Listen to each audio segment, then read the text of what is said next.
Clarity क्या है वो ले ले।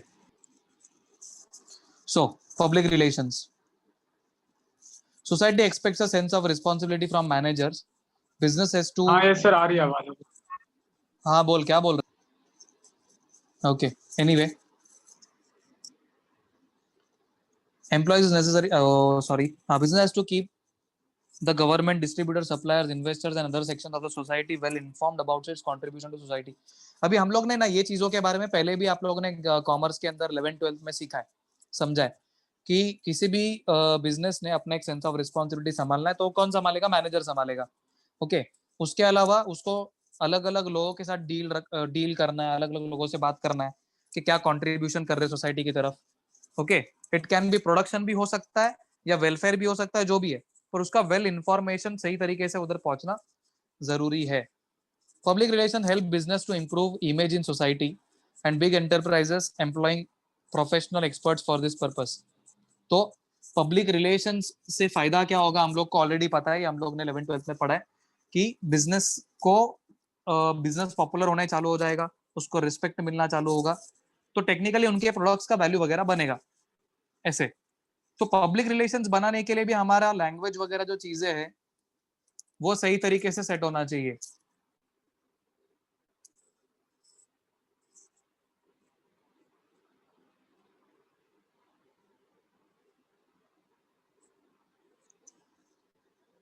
क्लियर?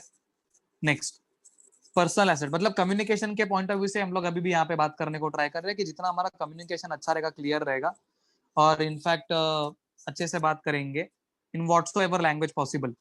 जैसे मैंने आप लोग को पहले ही बोला, business communication is not just about singular language English, but communication करने के skills, that is more important. Personal asset, communication skill is essential for success in every job, ये हम लोग को पहले से पता है।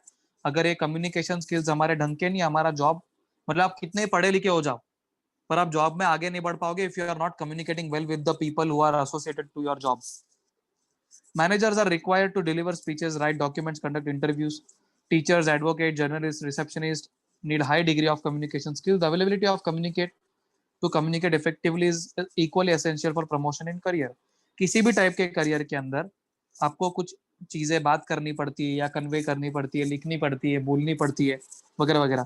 ये सब चीजों के अंदर you have to have better communication skills, अच्छे कम्युनिकेशन स्किल्स आपके होने चाहिए, तो ये आप इफेक्टिवली प्रमोट हो पाओगे उस काम में, वरना आप उधर के उधर ही रहोगे। तो सिर्फ कम्युनिकेशन स्किल का मतलब ये नहीं कि आप कम्युनिकेशन अच्छा कर रहे हो, काम नहीं कर रहे हो तो प्रमोशन हो जाएगा, ऐसा नहीं है। You have to work but also you have to communicate. others have to be considerate towards you, you have to be considerate towards them.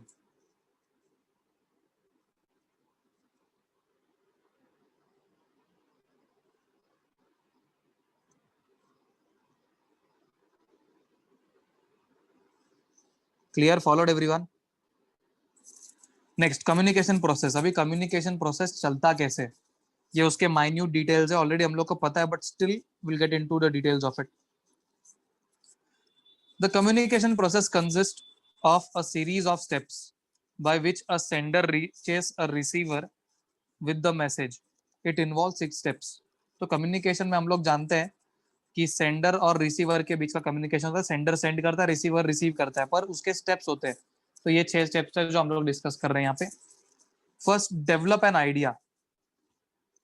It is an idea or thought which the sender wishes to transmit. मतलब एक idea, एक thought, ये जो मुझे convey करना है, वो उसका एक आइडिया या थॉट मुझे रहना चाहिए। This is the key step. मतलब मुझे पता ही नहीं है कि मुझे क्या बोलना है, सामने वाले को क्या समझाना है, तो कोई कम्युनिकेशन का लॉजिक ही बनता नहीं है। तो मुझे पहले वो पता रहना चाहिए।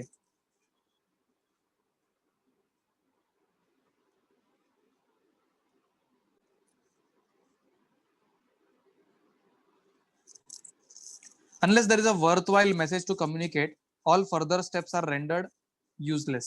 अगर कोई ढंग का मैसेज ही नहीं है जो आगे कन्वे करना है, ओके, और उसका कुछ फ्रूटफुलनेस निकलने वाला नहीं, हम लोग को रिएक्शन वगैरह नहीं चाहिए या सामने वाले से कोई मतलब नहीं है, तो वो थॉट का भी कोई मतलब नहीं बनेगा, या आगे का, मतलब बोलते हैं ना, एक प्रॉपर थॉट नहीं है तो बाकी सब वर्थलेस हो जाता है।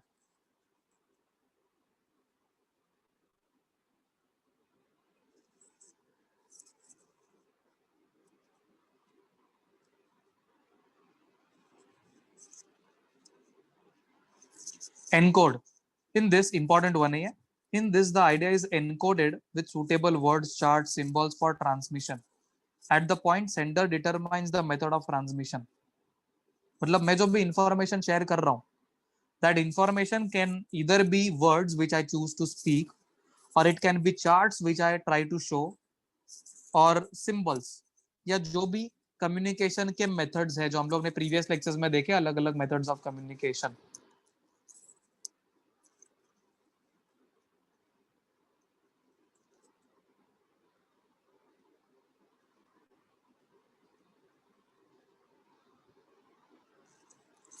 Getting what I am trying to say हो भैया. तो कम्युनिकेशन के मेथड्स अगर डिसाइड कर लिए तो उस तरीके से मैंने कम्युनिकेट करना है, तो वो मेरा मैसेज जो रहेगा ना वो एनकोडेड मैसेज है.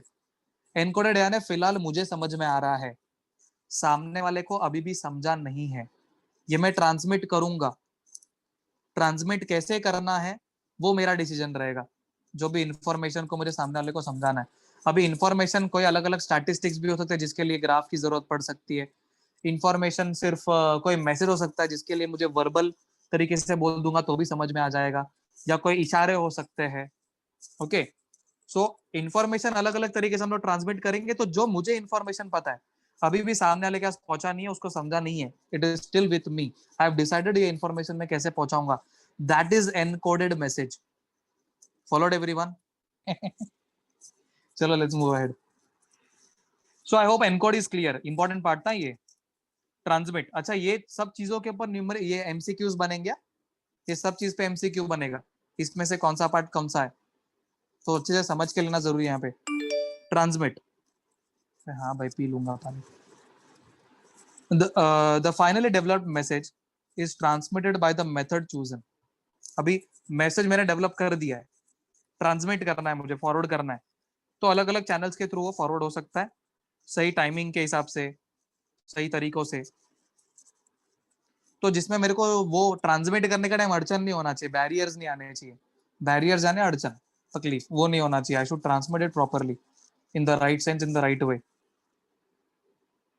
क्लियर है? Now receive. Clear reception of message is a condition precedent to its effective interpretation, storage, and use.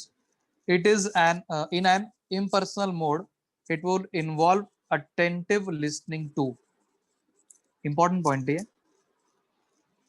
Message का जो भी मैसेज वगैरह हम लोग ने डिसाइड किया, आइडिया उसको कैसे भेजना है वो डिसाइड किया, उसको ट्रांसमिट भी कर दिया, पहुंचा भी दिया.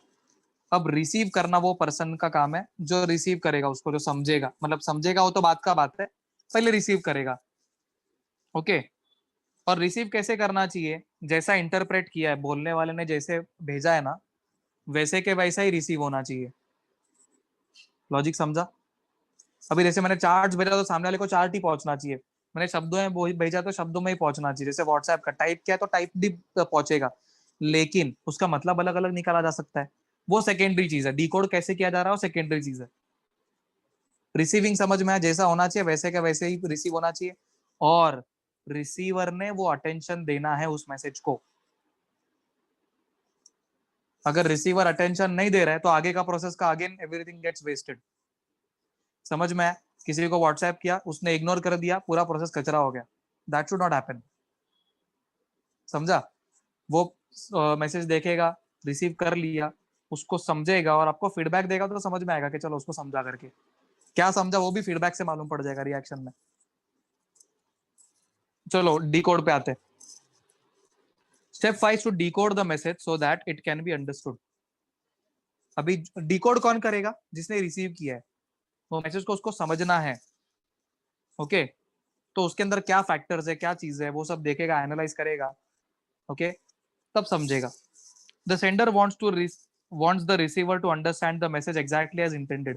सेंडर को तो ऐसा चाहिए, मुझे जो बोलना है वो भावना है उसको पहुंचनी चाहिए रिसीवर को. But due to different perceptions of two different people. Interesting, ये हम लोग ने प्रीवियस लेक्चर्स के अंदर पोएट्री के वो एक्सप्लेनेशन के अंदर समझने को ट्राई किया था कि वो जो पोएट्री लिख रहा है ना उसको बोलना कुछ और है.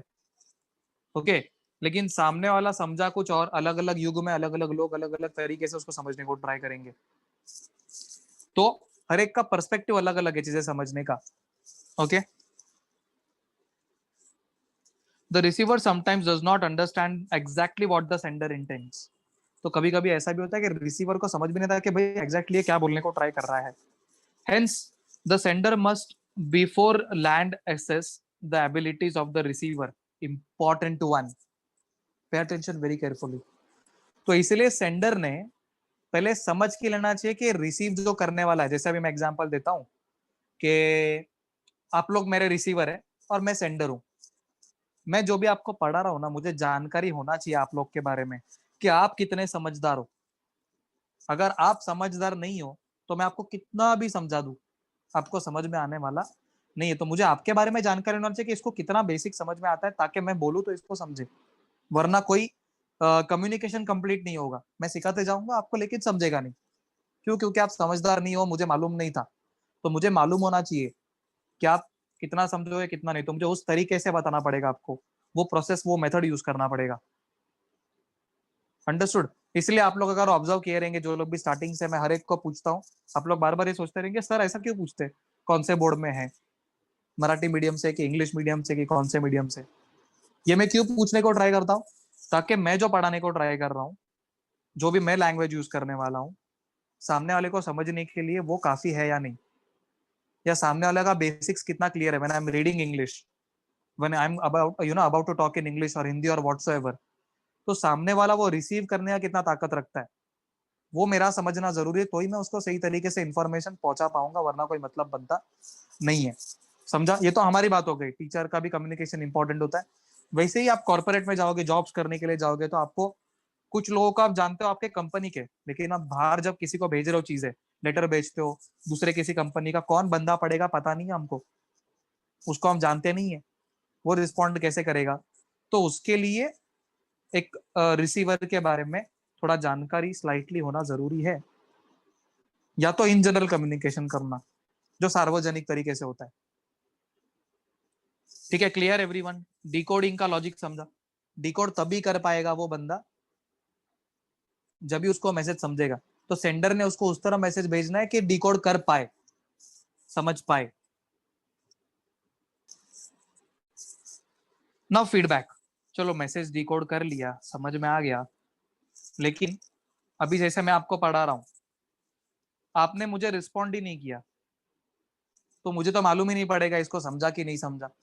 जैसे हर एक का मैं रिप्लाई का वेट करता हूँ यूजुअली, कि हर किसी को रिप्लाई आया मतलब मैं समझ जाऊंगा कि चलो सब लोग को समझ में आया. अगर मैं आपका फीडबैक ही नहीं आएगा, मुझे आपका रिप्लाई नहीं आएगा, तो मैंने जो आपको सेंड किया है, आपने जो रिसीव किया है, मुझे समझ में ही नहीं आएगा कि आपको समझ में आया कि नहीं समझ में आया. तो इसलिए फीडबैक इज नेसेसरी. तो feedback is the receiver's response.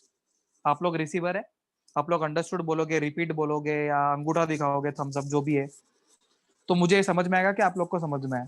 तो it is like your response to the sender. Feedback enables the sender to know whether or not his message has been received. अच्छा, यहाँ पे स्पेलिंग मिस्टेक है guys, ये massage नहीं होना चाहिए, यहाँ पे मैसेज होना चाहिए, ME. यहाँ पे स्पेलिंग मिस्टेक है. Has been received and interpreted correctly.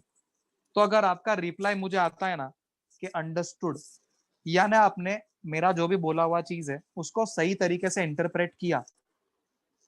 अगर आपका रिप्लाई आता है कि रिपीट, तो क्या आप मुझे बोलते हो रिपीट करने के लिए, तो मैं समझ जाऊंगा कि आपको पार्ट समझा नहीं. अंडरस्टूड बोलोगे तो मैं समझूंगा कि चलो आपको समझ गया करके. क्लियर? तो मुझे अलग तरीके से बात करना पड़ेगा ताकि समझ में आए. Understood. The exchange of information through feedback can be very helpful in improving communication process. आप जब मुझे रिस्पॉन्ड करते हो रिसीव करने के बाद, तो हमारे बीच में कम्युनिकेशन सही तरीके से हो पा रहा है. अभी क्लासरूम्स तो है नहीं. अभी आप लोग तो देश के अलग अलग कोने में रहते हो, कुछ लोग महाराष्ट्र में अलग अलग प्लेसेस पे रहते हैं, कुछ लोग किसी और स्टेट्स में रह रहे. क्लासरूम्स तो नहीं है, तो हमारा कम्युनिकेशन होना, पॉसिबिलिटी होना चाहिए. तो उसके लिए मैं जो आपको बोल रहा हूँ, आप जो मुझे फीडबैक दोगे, वही तरीके से हम लोग कम्युनिकेशन ठीक से कर पाएंगे और इंप्रूव कर पाएंगे कम्युनिकेशन को. वरना कम्युनिकेशन इंप्रूव नहीं होगा तो ना मुझे समझ में आएगा कि मैं जो बोल रहा हूँ आपको समझा के नहीं, अल्टीमेटली नुकसान आपका होना है. That should never happen. Now noise, सबसे इंपॉर्टेंट फैक्टर है. सबसे इंपॉर्टेंट नहीं है पर इंपॉर्टेंट है व्हाटसोएवर. अच्छा, बाय एनी चांस अगर लिंक एंड होता है तो please reconnect with the same ID, same link I mean. Most of the time communication failure is caused by noise.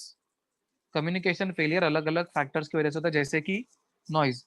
Noise is distracting and interferes with the communication process. ऐसा मेरे साथ बहुत बार होता है। आप लोग भी कभी किसी से बात कर रहे हो या आपके घर पे डीजे बज रहा है, आपको किसी ने कॉल किया, आप कम्युनिकेट नहीं कर पाओगे। If the channel medium we are relying upon is faulty, the message may be at times encoded wrongly. अगर जिस तरीके से मैसेज जा रहा है अगर वो फॉल्टी रहेगा तो मैसेज गलत तरीके से एनकोड किया जाएगा, सही तरीके से समझा नहीं जाएगा। समटाइम्स डिस्टॉर्शन इन साउंड और speech defect also hampers the process of effective communication. अगर आप तोतला बोलते हो तो सामने वाले को हम लोग बोलने कुछ और ट्राई कर रहे हो, उसको समझ में कुछ और आ जाएगा। या फ को स बोल रहे हो, फ को फ बोल रहे हो। ओके, ऐसा भी होता है, मूवीज में आप लोगों ने देखा है already.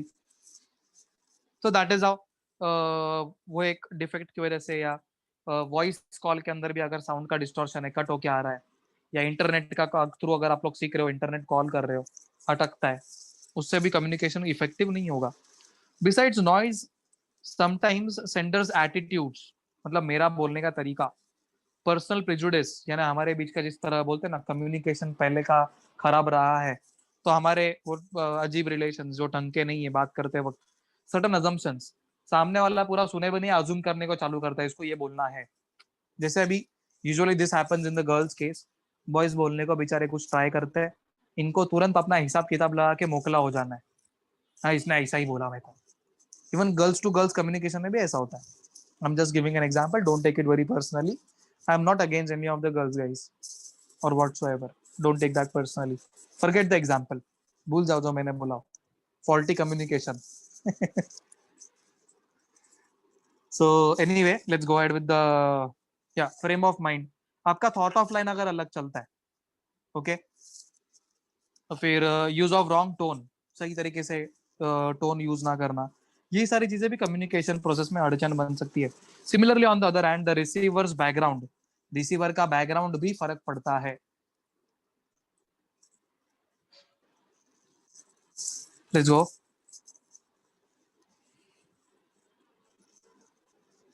Similarly, on the other end, okay, his ability to understand message as intended influence the effective communication. सामने वाले को समझदार नहीं है अगर, वो एक प्रॉब्लम हो सकता है, या उसका एटीट्यूड भी प्रॉब्लम दे सकता है, या वो बहुत ज्यादा शाना है, हाँ हाँ तू बोला मेरे को समझ गया। अभी जैसे आप लोग के साथ ऐसा बहुत बार होता है, आप लोग छोटे थे तभी अगर घर वालों ने कभी कुछ लेने के लिए भेजा रहेगा, अब शाने बन के हाँ मेरे को पता क्या क्या लाना है उधर से, you just go, you pick up things but you don't pick up or bring correct things or all the things. Now, that is because of the communication problem. या तो सामने वाला कम्युनिकेट ठीक से नहीं कर रहा है, या तो आप कम्युनिकेशन में पार्टिसिपेट ठीक से नहीं कर रहे हो, सुन के ठीक से जा नहीं रहे हो। So these are the various factors.